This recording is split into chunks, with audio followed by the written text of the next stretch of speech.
During America's early westward expansion, the Sac and Fox Indians were forced to leave their ancestral home near the Great Lakes.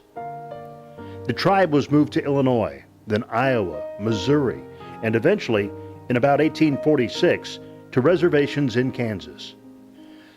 The Sac and Fox Reservation included the southern two-thirds of Osage County, as well as part of Lyon and Franklin County. When white settlers wanted to come to Osage County, they pressured for a new treaty to cut the size of the Sac and Fox Reservation. In 1859, a new treaty was signed, with the tribe giving up nearly two-thirds of their land. This became known as the Diminished Reserve.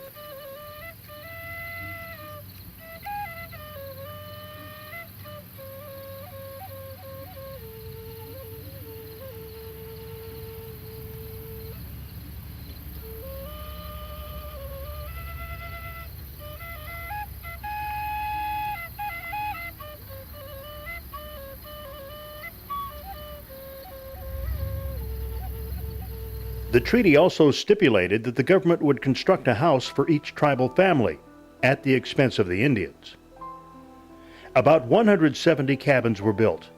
Many complaints were lodged by the Indians that the houses were built in unhealthy places with poor construction. Many of the Sac and Fox refused to live in the cabins. Indians often remained in their wickiups and used the government houses to stable their horses. A white settler, Samuel Black, worked for the Indian Agency as a deputy U.S. Marshal. Mr. Black was allowed to live in a house on the Diminished Reserve, a site about a mile and a half east of where Lyndon is today.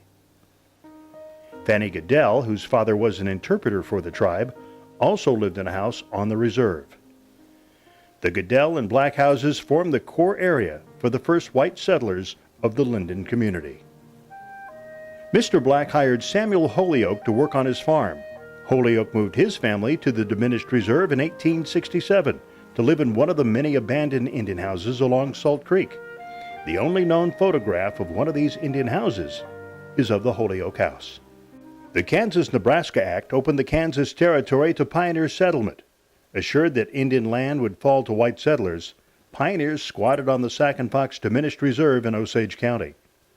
Through the right of preemption, squatters were allowed to live on the land before the government offered it for sale or negotiated treaties to relocate the tribes.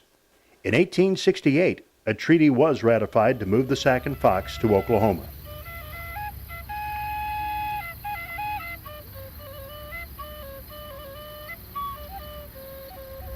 A pioneer settler named Wells P. Bailey arrived in Osage County in 1870.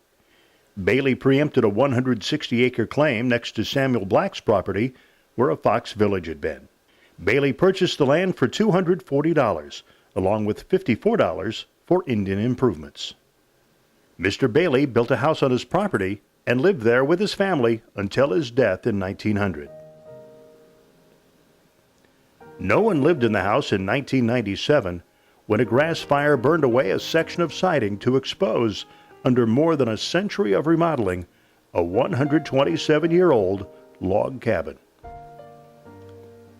The Historic Preservation Partnership of Lyndon was formed to acquire and preserve the Bailey House.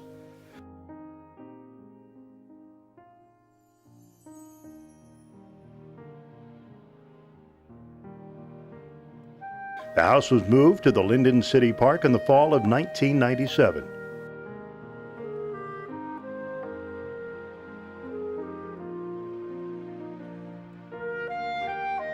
Early research led to the belief that the Bailey House may have been one of the houses built by the government for the Sac and Fox in 1859. Later, a manuscript was found which indicated that Wells Bailey built the log home in 1870. During restoration in 2012, preservation professionals found architectural clues of a new possibility. In 1870, Mr. Bailey may have salvaged materials from abandoned Indian houses on his land to construct his log house. Many questions remain. The Wells P. Bailey House. It stands today in Lyndon as a rare historic treasure and a symbol of the transition of two cultures, a reminder of our Native American and pioneer heritage.